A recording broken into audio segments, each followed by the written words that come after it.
Dear, siap-siap. 5 zodiak ini akan menjadi paling beruntung di bulan Maret mendatang.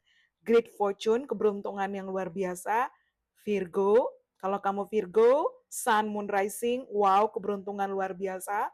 Libra, Cancer, Taurus, dan Leo. Oke, siap-siap Sun, Moon, atau Rising. Keberuntungan dalam segi finansial, karirmu stabil, ada rejeki. Pokoknya kamu panen rejeki yang luar biasa di bulan Maret. Keuangan kamu meningkat drastis, karirmu meroket abis. Oke? Ada energi traveling, kamu akan melakukan perjalanan yang luar biasa, perjalanan besar menanti kamu, traveling domestik internasional, dan siap-siap ada energi percintaan, ada energi komitmen, bisa mungkin kamu bertunangan, kamu menikah di bulan Maret, kamu bertemu seseorang spesial di bulan Maret, tapi siap-siap ada energi cinta sejati yang sedang mendekat. Oke? Thank you.